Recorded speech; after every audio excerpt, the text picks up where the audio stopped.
Let's begin, as usual, taking a comfortable posture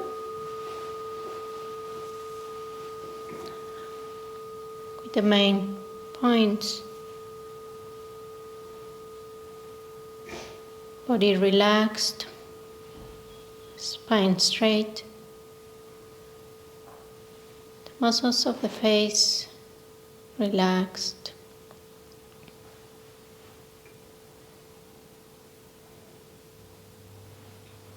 Tip of the tongue behind the upper teeth and the palate.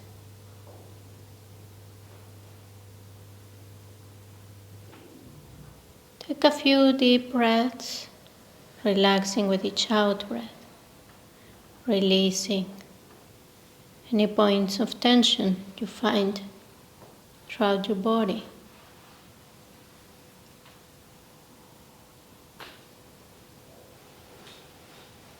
Bringing the lung down to the navel, that chakra.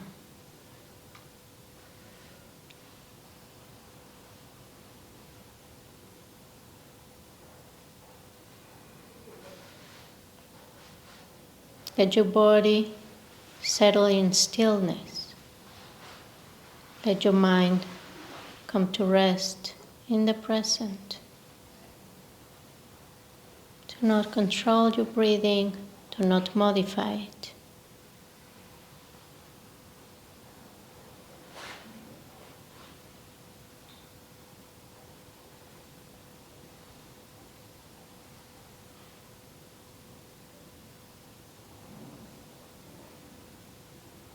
Now just resting in the present. Set your motivation for this practice.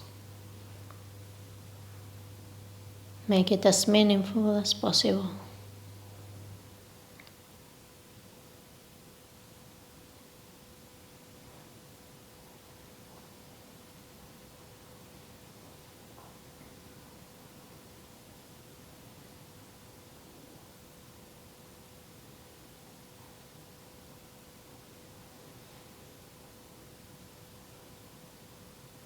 Open your eyes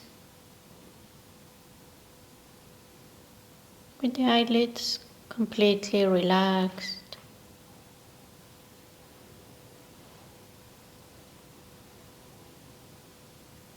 Your gaze in a 45-degree angle without focusing on anything in particular, just resting in front of you.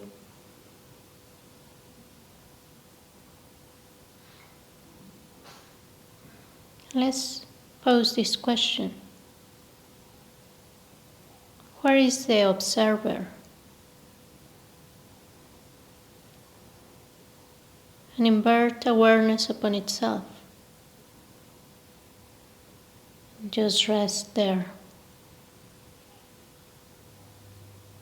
In that continuity of knowing.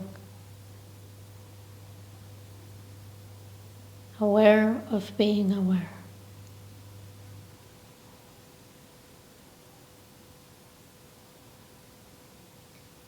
Without grasping and without distraction.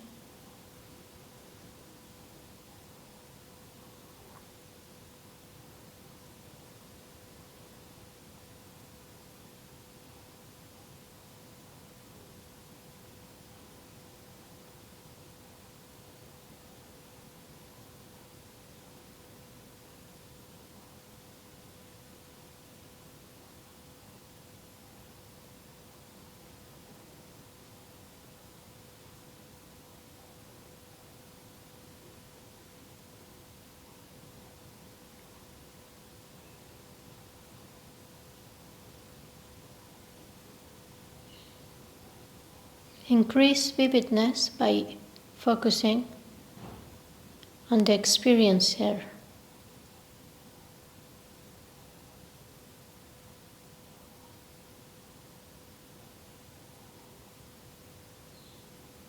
And now release into space and rest.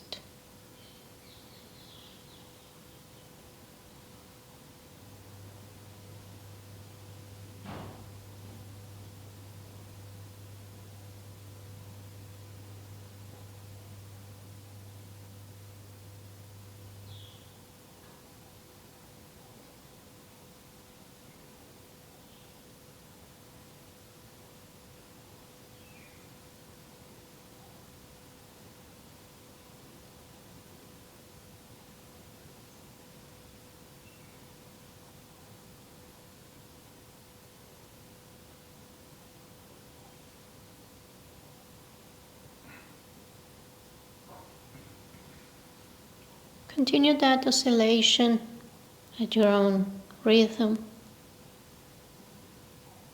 having some intervals of focusing clearly on awareness, then releasing into space and resting.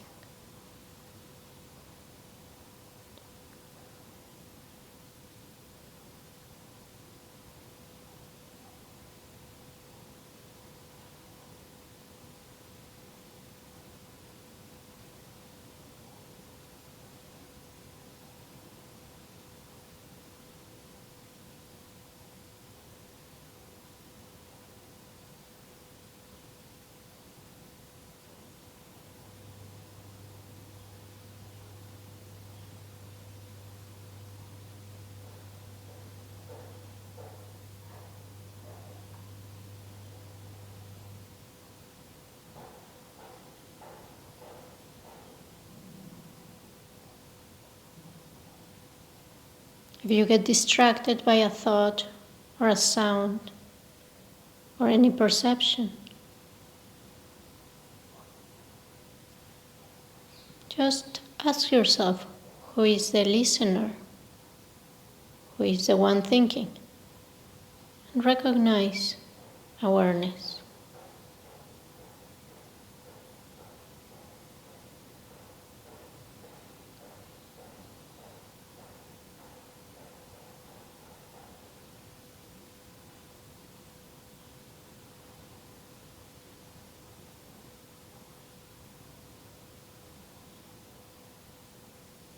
Rest in that continuity of being aware, of being aware.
And now, with a calm and focused mind, let's reflect on the 8 worldly concerns, which are the thief of our happiness, the thieves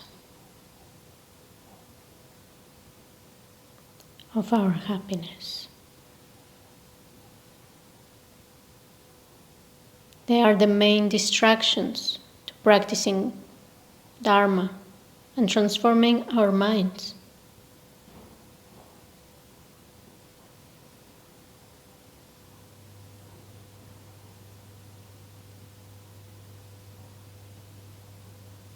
This consists of 4 pairs of worldly concerns. So let's reflect on each one of them, bringing examples of each type of these.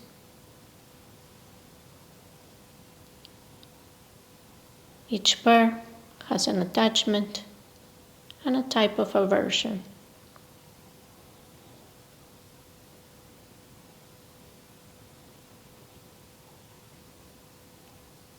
Let's reflect on the attachment to receiving material possessions.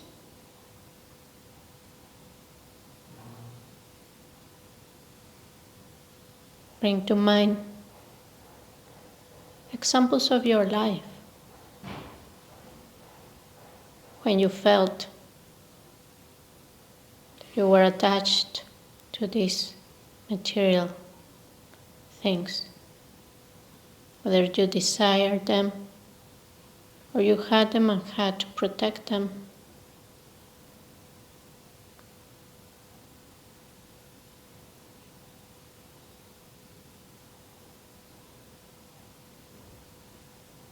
Which things are you currently attached to? Referring to material possessions.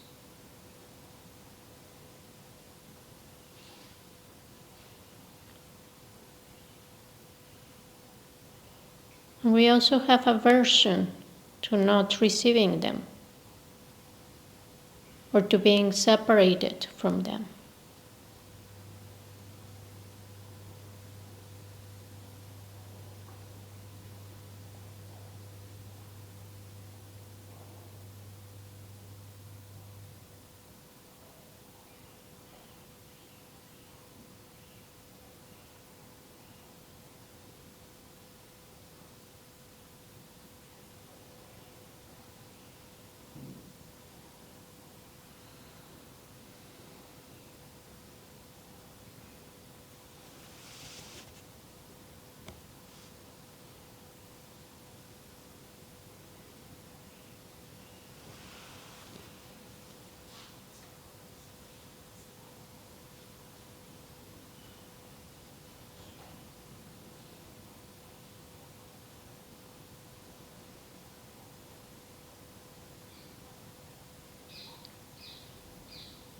Do these make you happy or confused?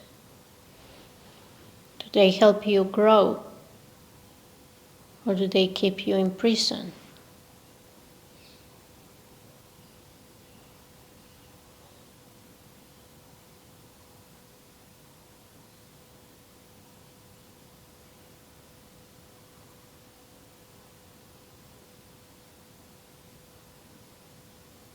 Reflect that the greater the attachment to something, the greater the aversion when you don't get it or are separated from it.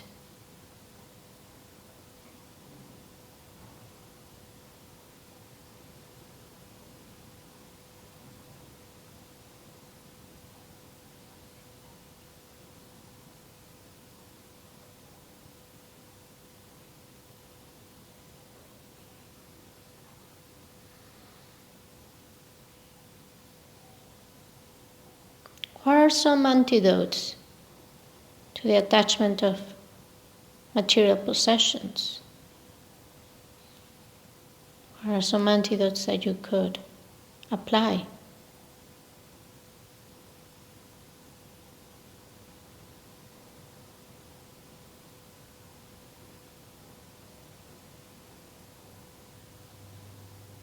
And what are some antidotes you can apply to the anger or the aversion to this, in order to transform those attitudes?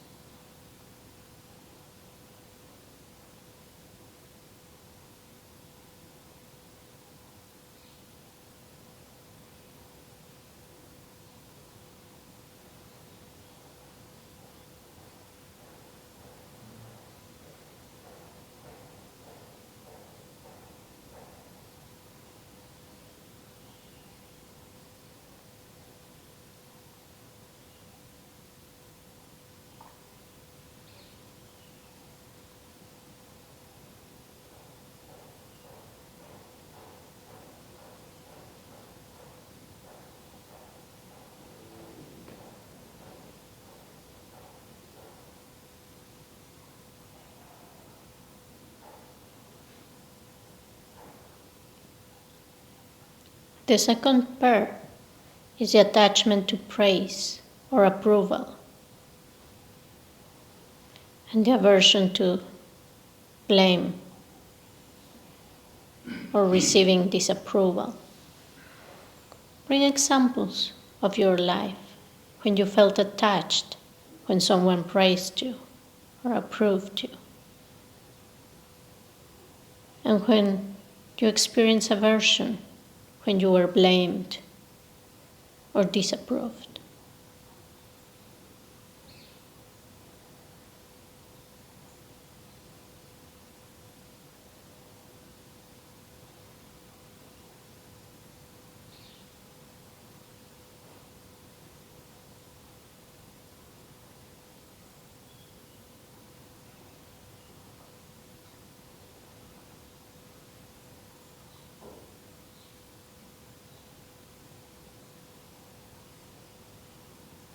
And ask the same questions. Do they make you happy or confused? Do they help you grow? Or do they keep you in prison?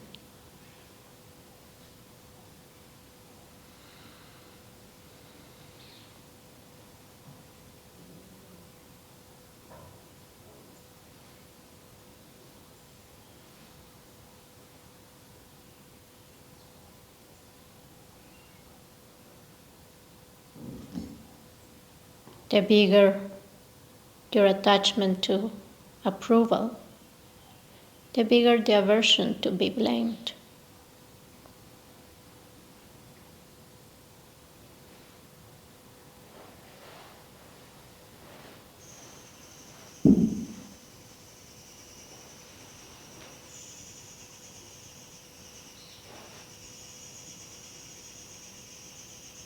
What are some antidotes you could apply to this attachment and aversion?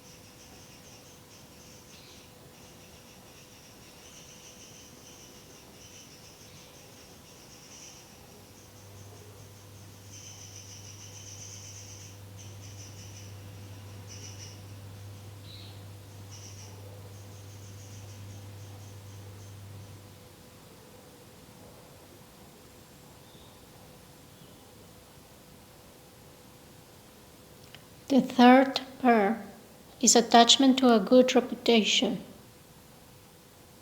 having a good image, that others think well of you. An aversion to a bad reputation.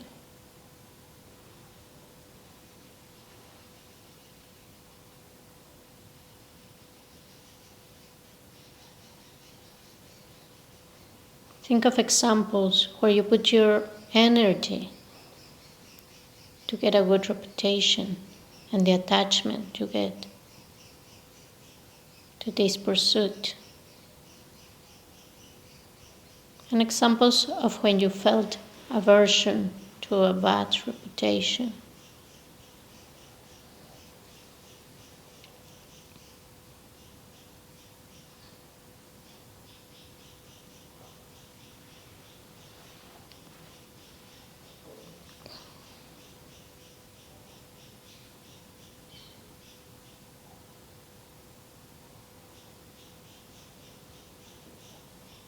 And ask if pursuing this makes you happy.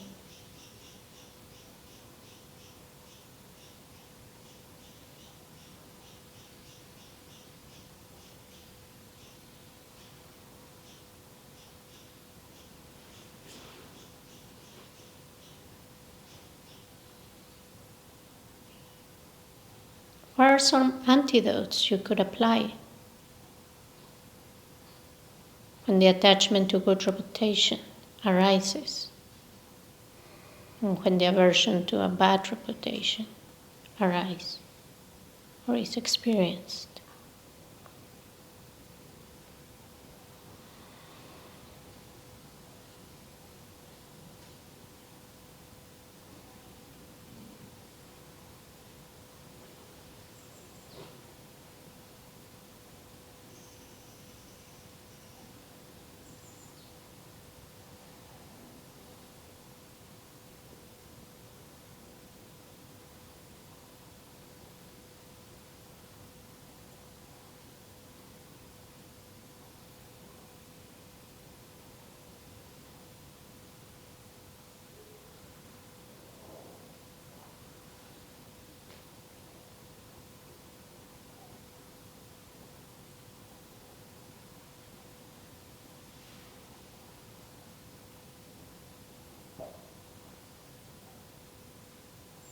And the fourth is the attachment to the pleasures of the five senses and the aversion to unpleasant experiences.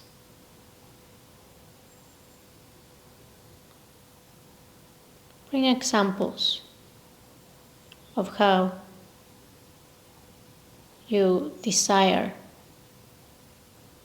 and pursue these pleasures of the five senses.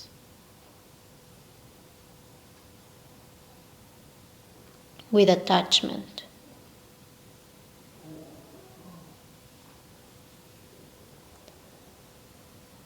And how you experience aversion when you're faced with unpleasant experiences.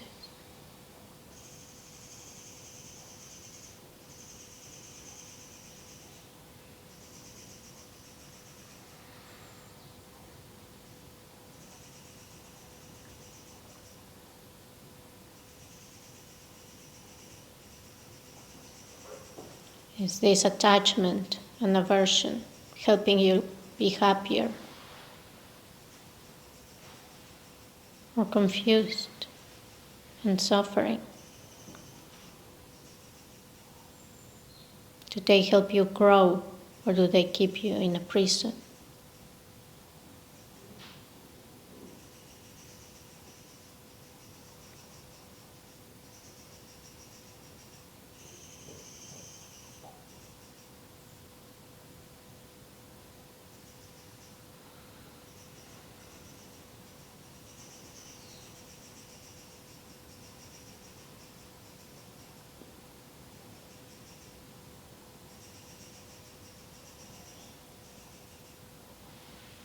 What are some antidotes you can apply to this attachment of pleasures of the five senses?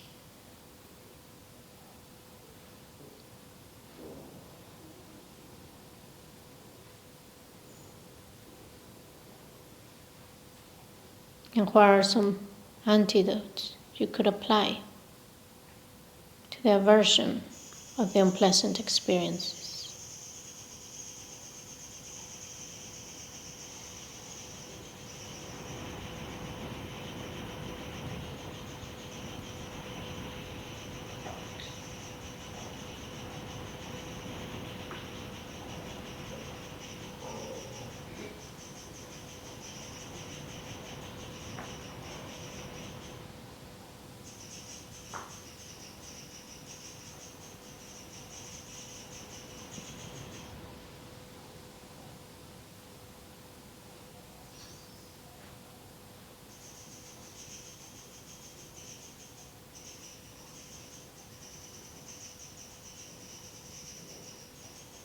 We're extremely fortunate to have a precious human life with its freedoms and fortunes. It is rare and difficult to attain and have purpose and meaning. But how much does this understanding influence our daily lives? Do we spend most of our time and energy cultivating our minds and hearts? Or are we ruled by our attachment and anger, getting tangled up in distractions such as these 8 worldly concerns, which seem very important now, but in the long term are not?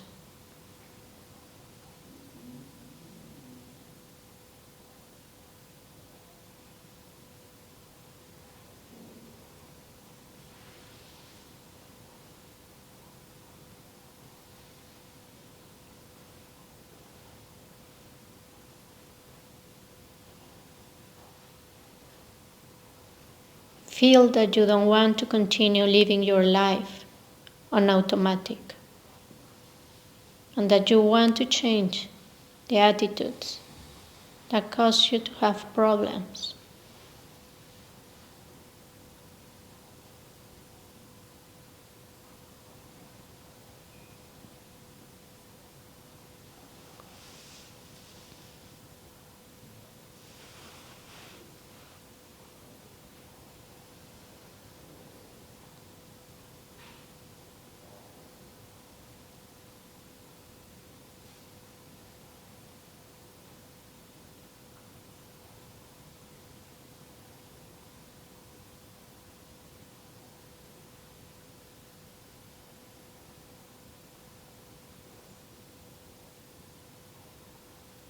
Now dissolve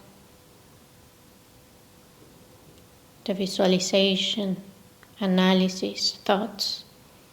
Just rest in awareness, aware of being aware.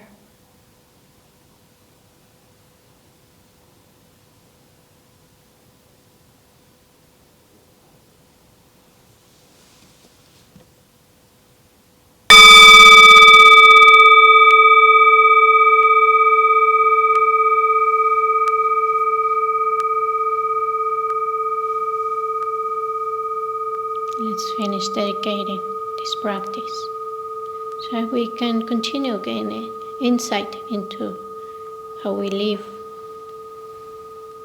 and stop that meaningless pursuit of the 8 worldly concerns, that we cultivate the causes of genuine happiness and enlightenment for our benefits and for the benefit of all sentient beings.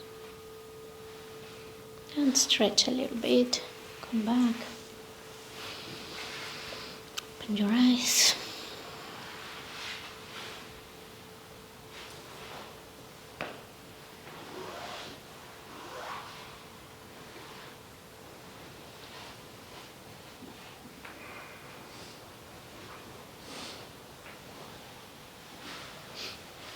We are not that different from everybody else, right?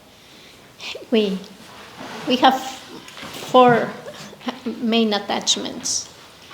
We're always seeking these 4, and we are always trying not to get their opposites. So these are pretty obvious. We know they cannot bring us lasting happiness, yet somehow it appears as if they would. So we say, I know that material possessions won't bring me lasting happiness. Yet, if only I could have a bigger house, or a more comfortable bed, or more food, then I will be more happy. I need those things. I need to work really hard to get them. And if you get material possessions, then you don't want to let them go. You don't want them to break or deteriorate. And if they're stolen or lost, you suffer a great deal because you have aversion to being separated from this, right? So this happened to all of us. But we have clear examples of people that have a lot of material wealth and they are not happy. Sometimes they even suffer more than people that don't have so much to take care of, right? And the same with the others. We want everybody to like us, to approve of us. We want to have a good reputation. We don't want to be criticized. We don't want to be blamed. And we do so much.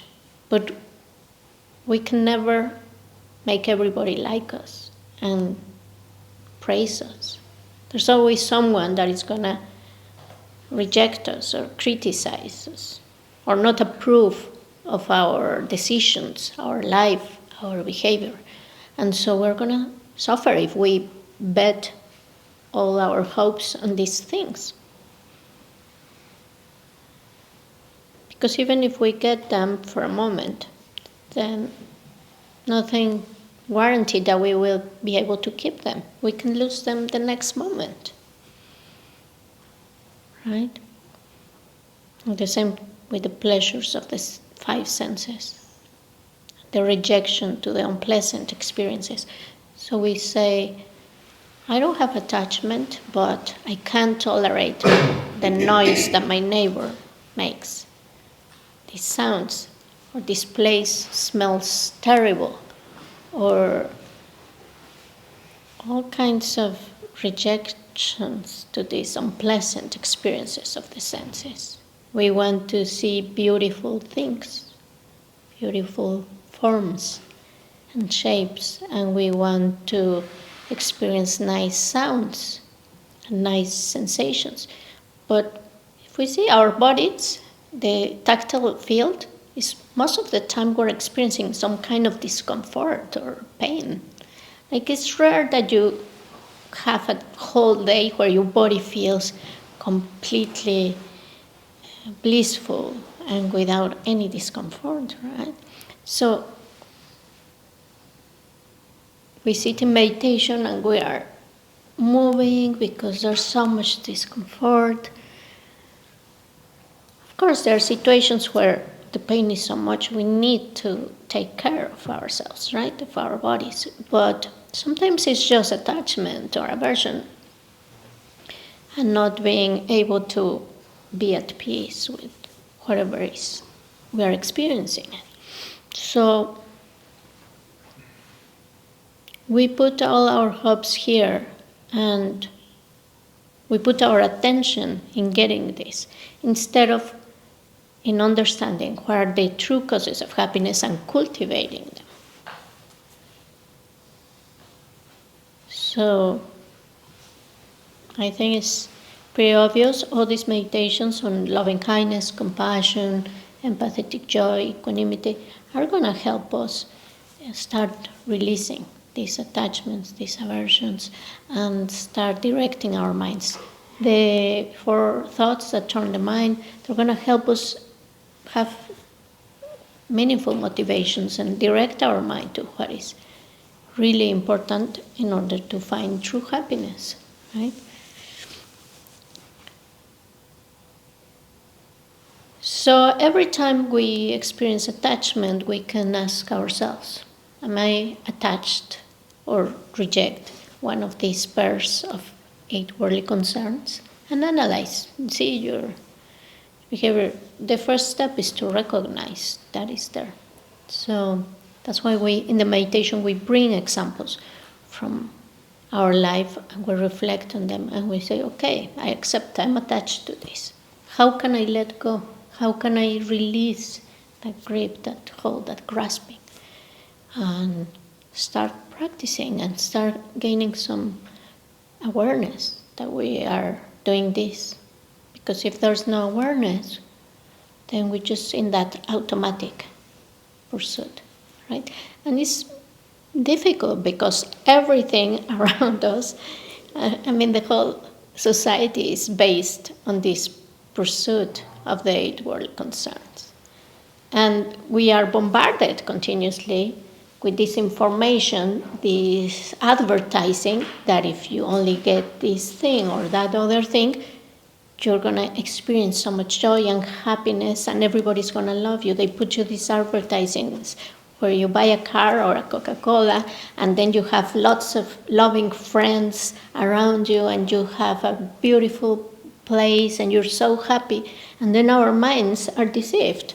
Silly, right? But we live like that. Everybody around us is pursuing these 8 worldly concerns. So at some point, if we don't have a community, we're not practicing, we tend to forget and then we say, this is the normal.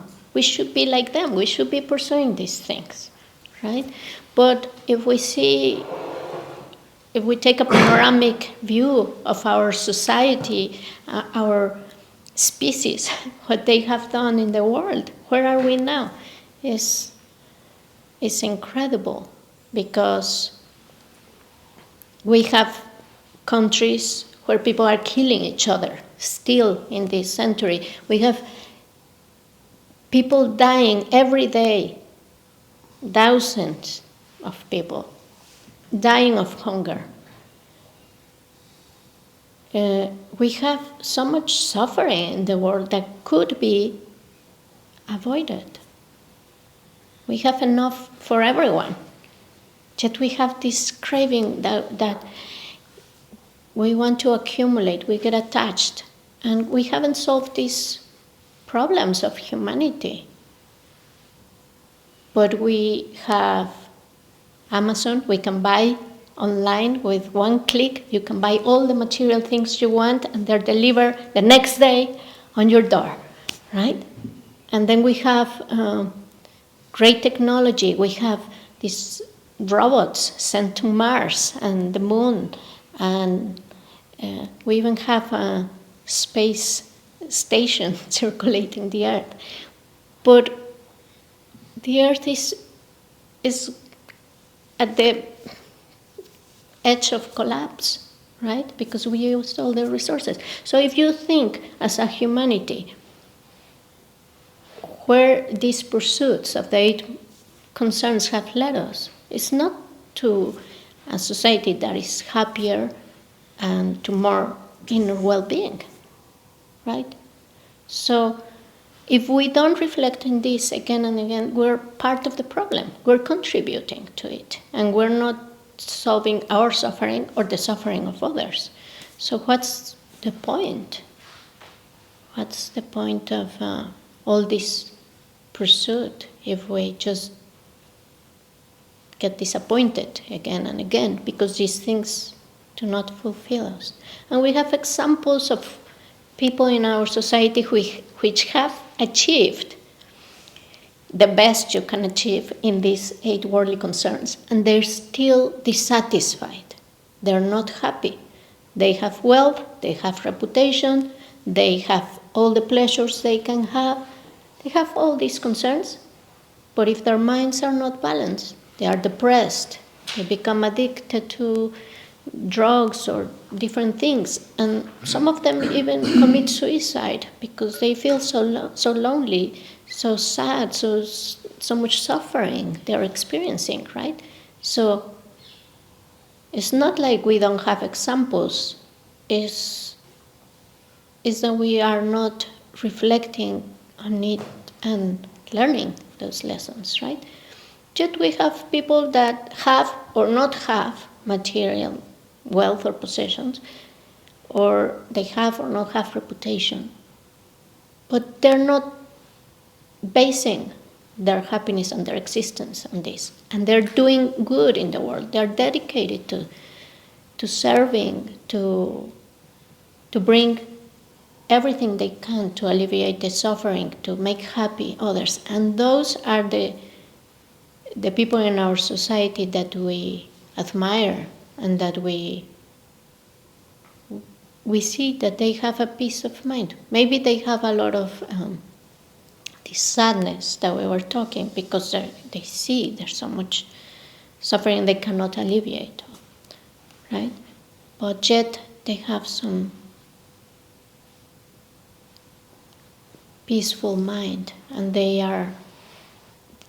have a sense of well-being. There's a beautiful movie, documentary, with the Dalai Lama and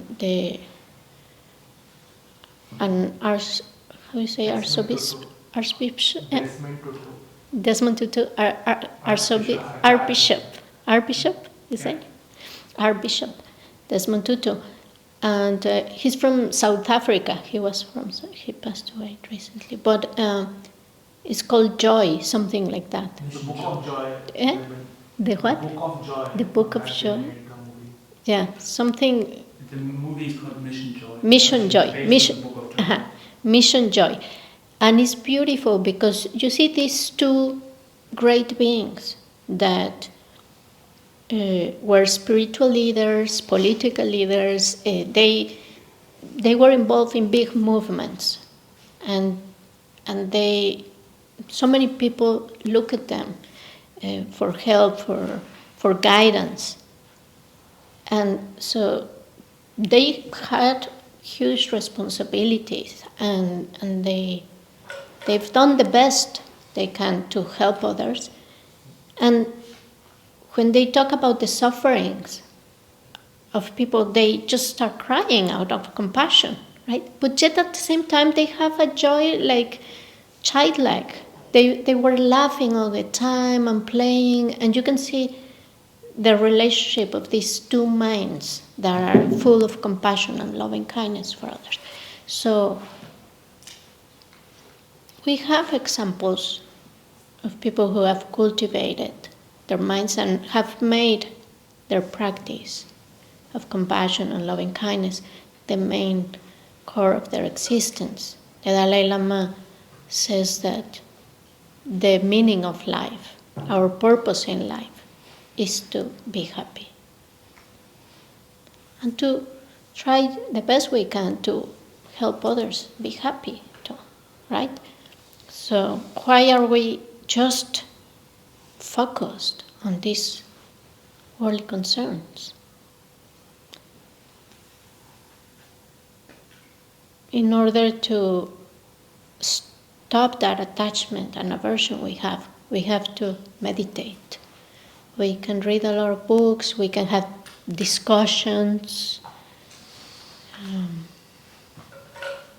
But if we don't meditate, we are not transforming our minds. We're not integrating this knowledge or teaching. So that's why we meditate, because even though we know it, we're still repeating the same actions. We're still consuming, thinking that this is gonna bring us happiness, but not thinking of the big picture, how these actions are affecting others. So these are some examples, but I'm sure you came up with your own examples during the meditation. So this is the 8 worldly concerns. Please keep meditating during the retreat on this, so you get more and more insights. And now we're gonna finish the topic of Shamatha practice, which is a very good antidote actually for the 8 mundane concerns or 8 worldly concerns, because we're just sitting or laying down and watching our breaths or our minds. And when we're doing that, we're not chasing after something, we're not grasping intensely, we're not strongly attached, we're not fighting, we're not harming. We are just resting, and by doing that, we're contributing to a better world, in fact. And we're cultivating a sense of peace and equanimity that we want to bring when we're faced with these different situations, right? There is a phrase, a quote. Let me see if I can find it, because maybe I don't remember it exactly.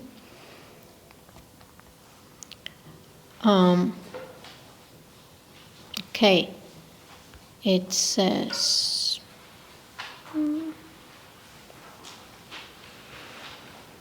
I have it in Spanish.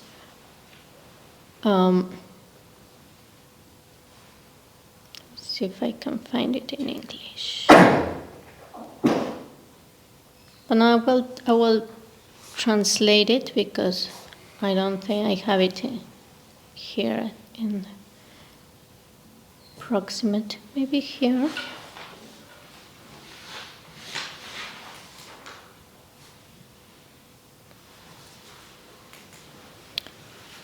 So he said that all the wars, all the fights, all the passions, all the problems of the world come from one thing, that is that we don't know how to stay in stillness or without doing in a simple room. Right? We want to go out and do and have action, but sometimes we do it out of without compassion. And the thing we are bringing to the world is attachment and aversion and ignorance, and contributing to global warming or the finishing the resources or harming others or creating more problems in the world. But if we were just able to sit in our rooms without any desires, just peacefully happy, watching our breath or our minds, that will be quite helpful. He says all the problems of the world come from this inability we have, this incapacity. to stay still, right? So when we want to practice shamatha, we need to gather 6 conditions that are conducive for the practice. This is a summary of the things that meditators over the centuries have come up with this list of things that we need, and it's based on practice and experimenting. So we can get some shortcuts or some knowledge by seeing how others have done these things, right? So we need first a conducive place with a supportive environment, such as this beautiful place we are in. We need food, clothing, and so on that are easily obtained and with no problem. I mean the basics, right? Covered. You're not disturbed by people, carnivorous animals, and so on. So yeah, it's very romantic to go meditate in a cave in the Himalayas. But you might be very cold, the cave might be damp, and you might have to be careful of dangerous animals, snakes, wolves, and lions, other things that might be around, right?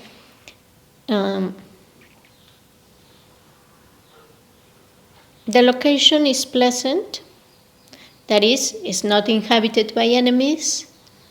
There can be a nice view of nature that could help.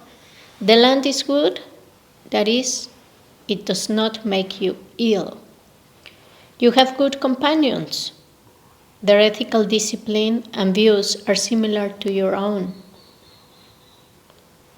Having a location with few people around during the daytime, and little noise at night. Nowadays, this one is quite difficult because no matter where you go, there's going to be some noise. So you're going to practice, but if you want to do retreat and practice shamatha, it's a good idea to go into a more secluded place. Like here, we're surrounded by nature. We don't have a lot of noise or activities going around.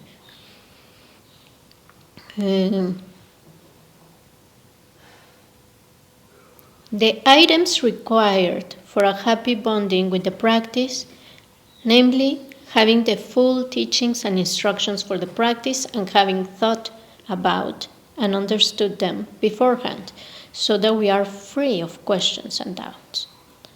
So that's why we are answering all these questions now, so that if in the future you want to do your own solitary retreat, you know what you're doing.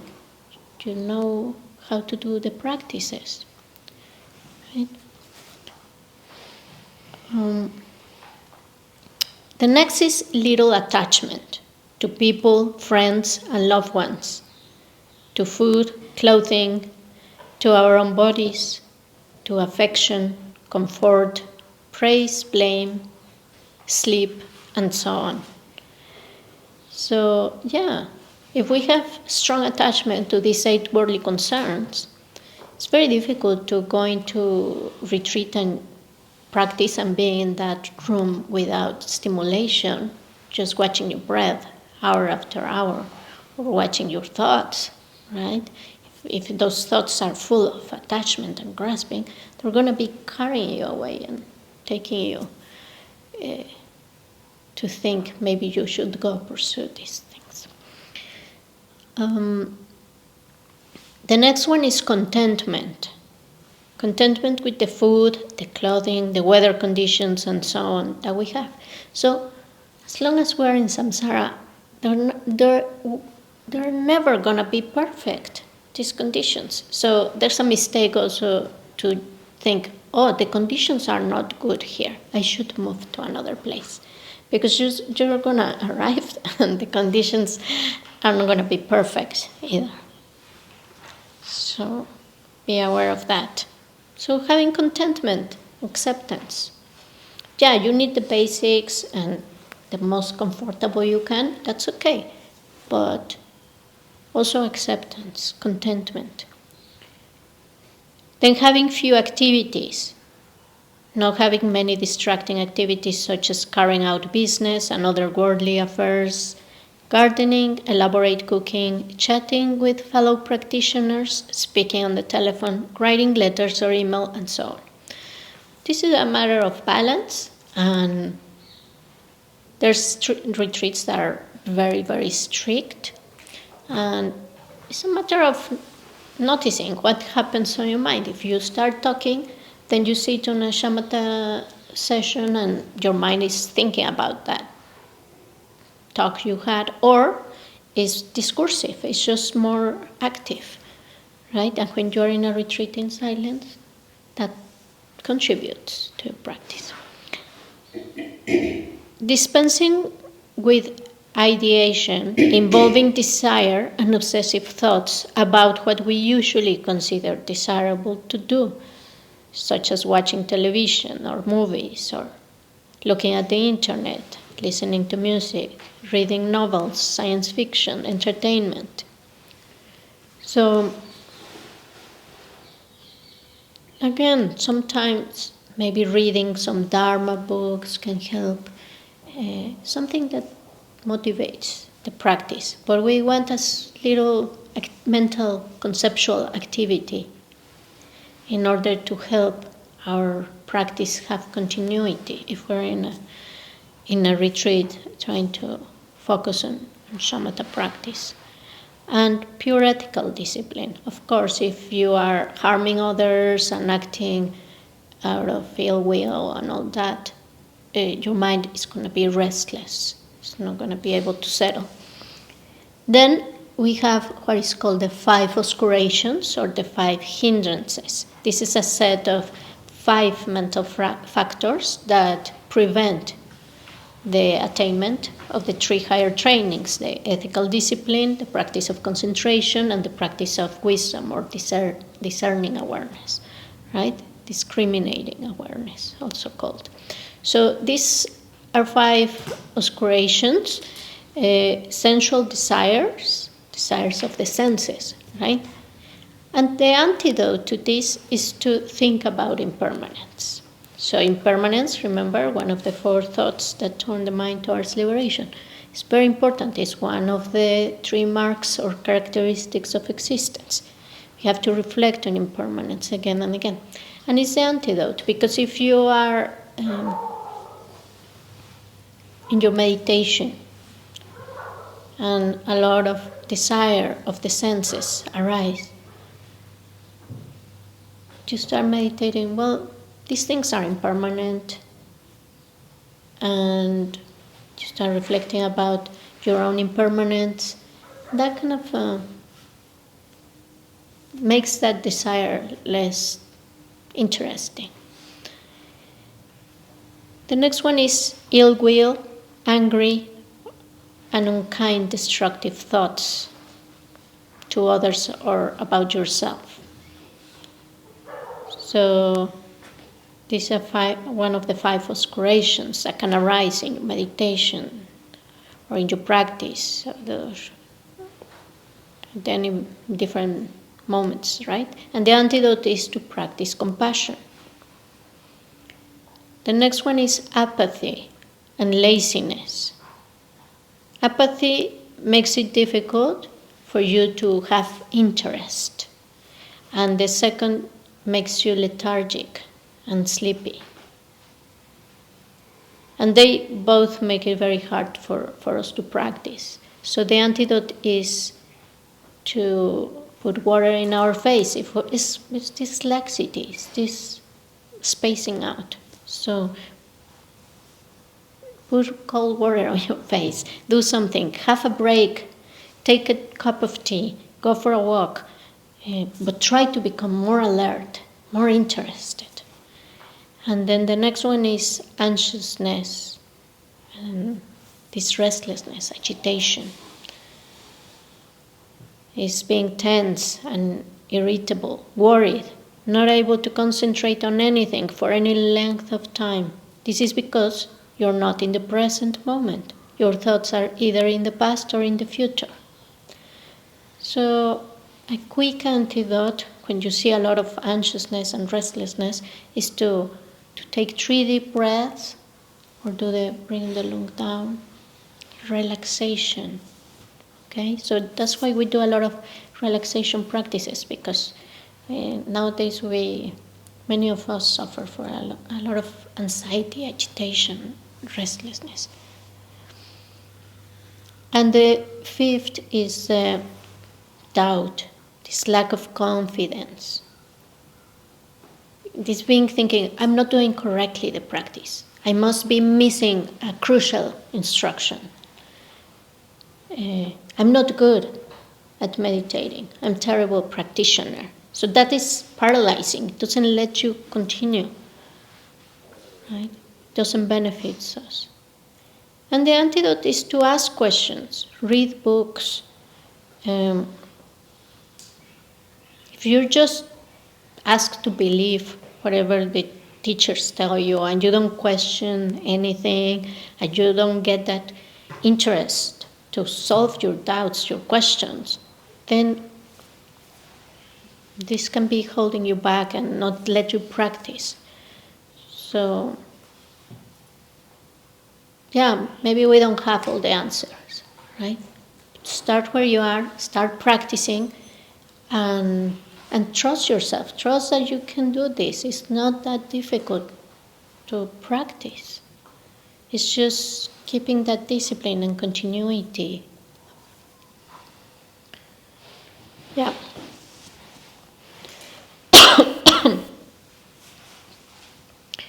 So we can meditate on these 5 sometimes too, and reflect on how this can help us be an instrument for change, right? If we reflect on these things again and again, and that we want to be free of these 5 hindrances. But also by doing the practice of shamatha, these 5 oscurations start decreasing, these hindrances start dissolving. So it's kind of the practice itself is an antidote, okay? Then we have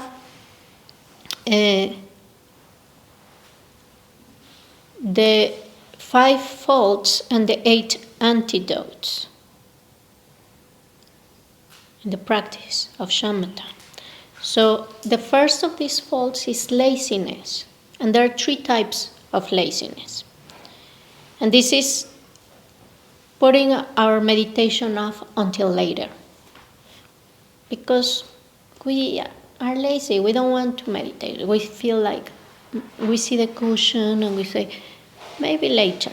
I'm going to watch a movie, or I'm going to clean the house, or I'm going to make some phone calls, and then I'm going to meditate.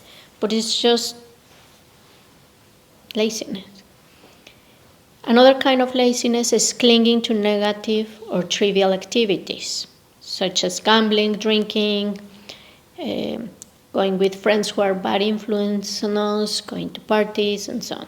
So this doesn't mean you can't have some enjoyment. But if you're committed to practicing shamatha, this can be a kind of laziness, right? And then there is these feelings of inadequacy that we might have.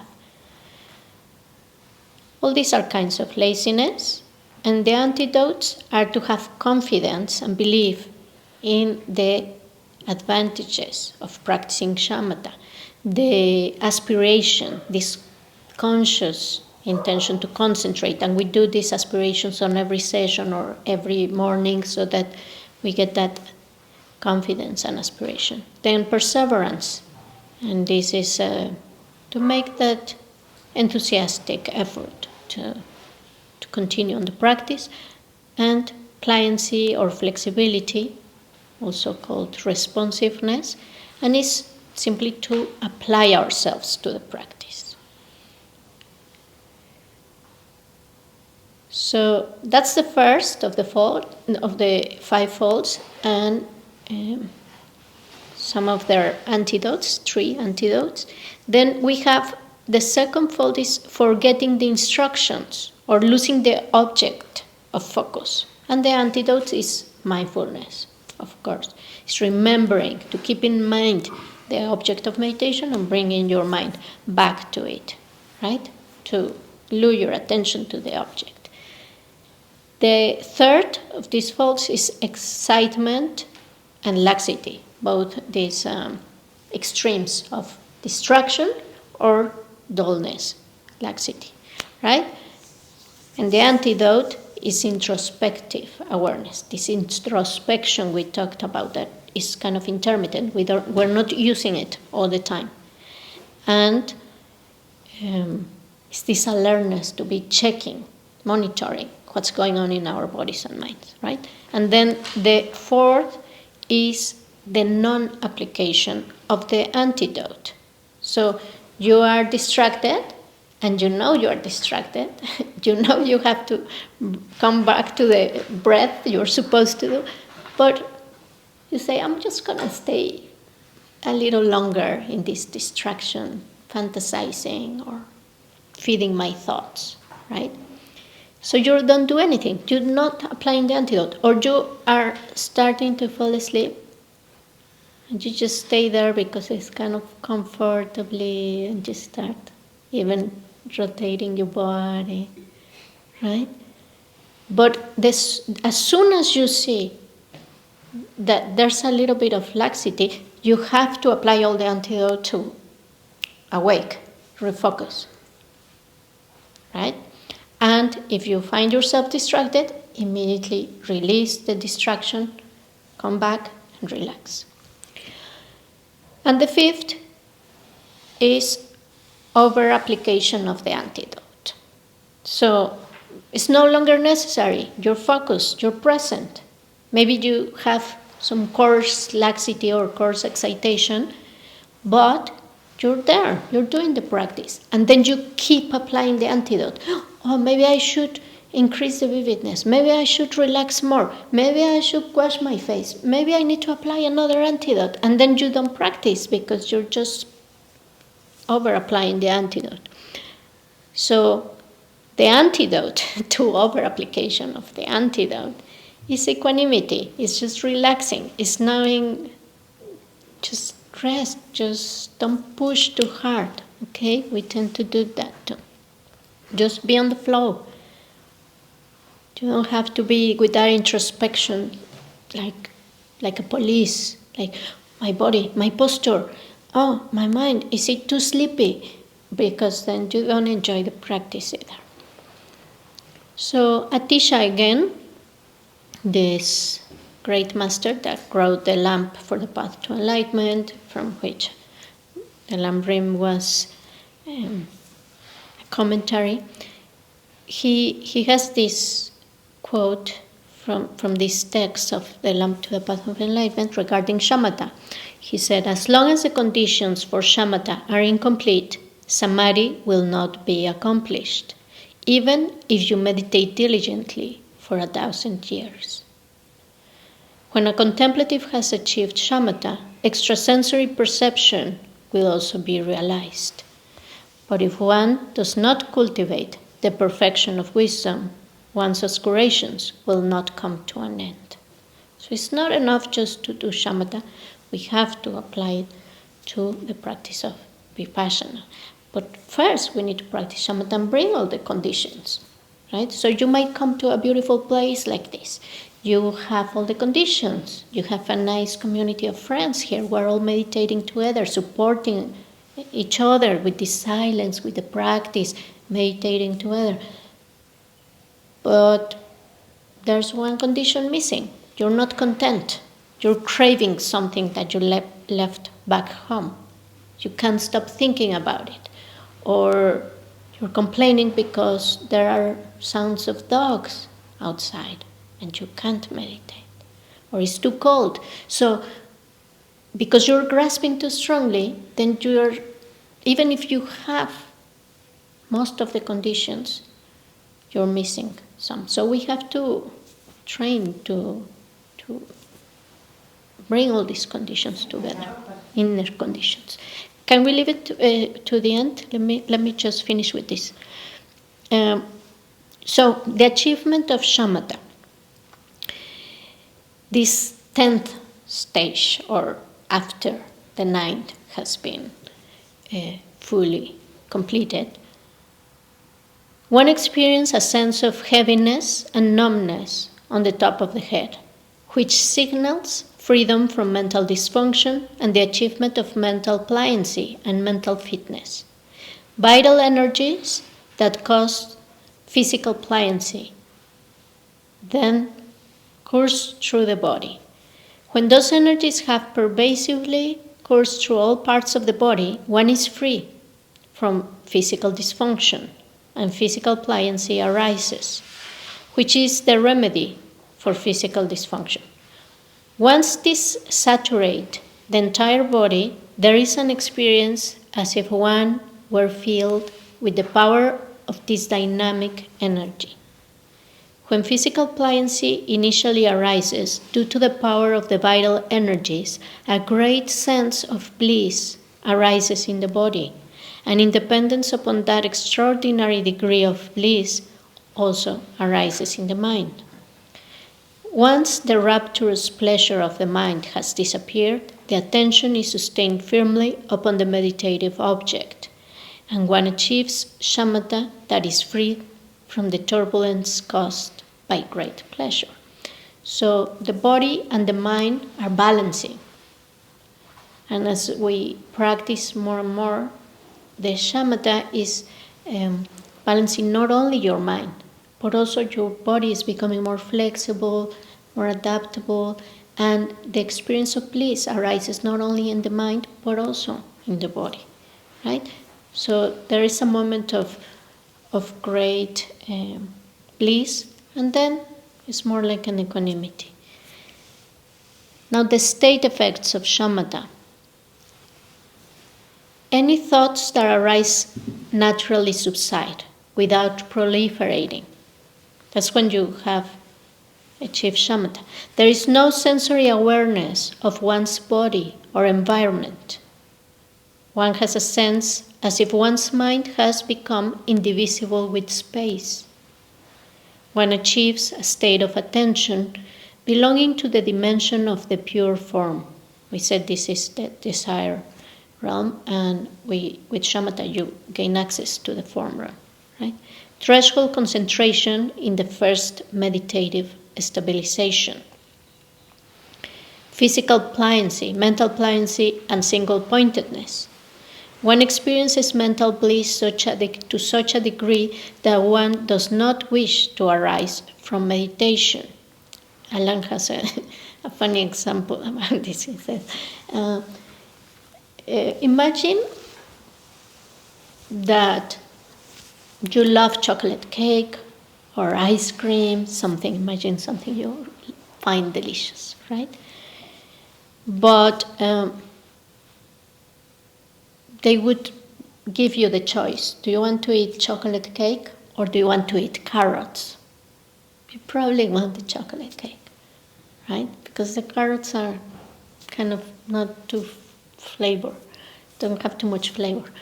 So when you have this bliss of meditation, every other thing you can think of, these 8 worldly concerns, like going to the movies or having some sensory experience or an adventure or a delicious meal or going to a concert, all of these are like carrots compared to the bliss of your shamatha practice, which is now the chocolate cake, right? So why would you want, like if you're experiencing great bliss, clarity, stillness, you feel great, why would you want to go out and pursue anything if you already have that clarity, bliss, and non-conceptuality, and stillness, peace, everything you constantly look outside in everything you do, right? So there's also the danger of just remaining there in samadhi, in shamatha, and not wanting to do anything and not wanting to practice the next following practices in the path and going to vipashyana. And that's why we cultivate the bodhicitta motivation from the very beginning. May I be of benefit to others. So that strong motivation carries you all the way and prevents you from getting stuck in certain points of the path, right? One experiences non-conceptuality such that one feels one could remain in meditation uninterruptedly for months or even years. The mind becomes still in an unfluctuating state in which one experiences joy like the warmth of a fire, clarity like the dawn, and non-conceptuality like an ocean unmoved by waves.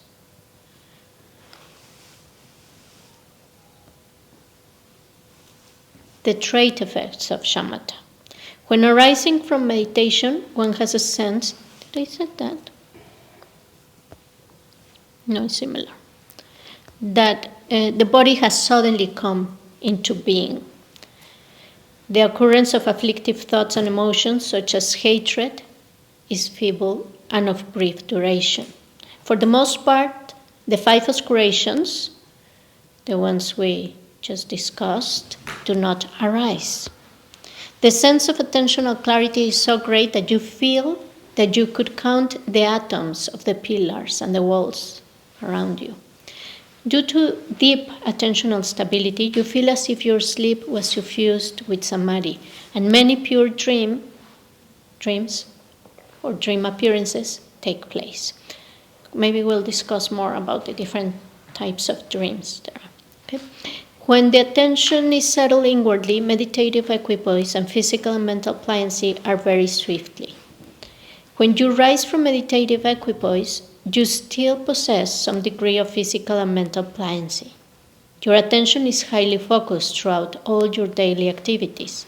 When you are inactive, the mind slips into a space-like state of awareness. You experience an unprecedented fitness of body and mind, such that you're naturally inclined toward virtue.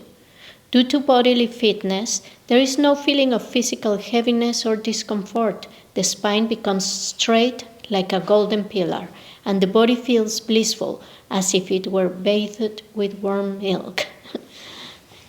Due to mental fitness, you are now fully in control of the mind, so you are virtually free of sadness and grief and continuously experience a state of well-being.